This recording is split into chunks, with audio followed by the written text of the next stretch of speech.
好，咁依家咧就講埋嗰個關於證書同埋嗰個分數報表嗰個問題嚇。咁我哋根據教青局嘅指引咧，我哋即係當大家考完試合格或者唔合格都好咧，都要交個文件上去嘅，咁先可以同大家進行到嗰個費用嗰個申報啊，即係 claim 翻個數。咁如果大家考完試之後咧，咁其實即時就佢會知結果嘅啊。咁然後咧你就譬如翻到屋企咁樣，你就登入翻個網站啦，啊咁咧撳翻呢個掣咧，嗰個 My Transcript 嗰度。咁咧跟住你要留意嘅，如果你合格咧，咁佢會呢一度有個 tick 號㗎，咁就係話僅顯示通過考試。咁合格嘅話咧，其實就直接喺度顯示到下邊就會見到你考過嘅科目嘅嗰啲分數啦 ，OK 嚇，或者係證書啦。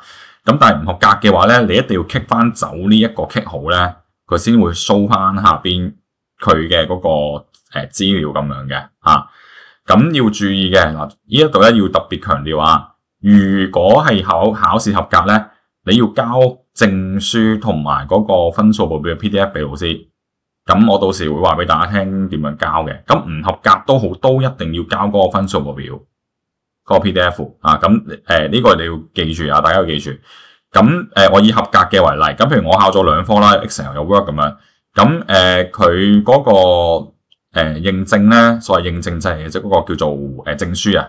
啊，你撳過呢個 PDF 咧就可以打開咁下載啦。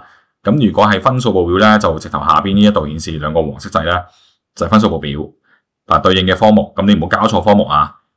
當然啦，就如果唔合格嘅，咁你淨係得嗰個分數報表呢一行嘅啫。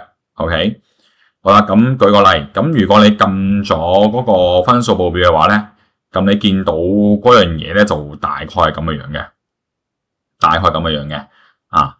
呢度有個下載掣，呢度個下載掣，你撳個下載咧就會將佢下載做嗰個 PDF。咁個分數佢話俾你聽，你呢一次考試攞幾多分 ？OK，咁呢個就係個分數報表。咁合唔合格都要交嘅。咁如果合格咧，淨係符合格嘅人咧，咁咧你嗰個證書咧就打開嘅時候就會咁嘅樣，即係你撳嗰個證書 PDF 啊。咁然後咧呢邊有個掣咧就可以叫撳落去咧就可以去下載啦。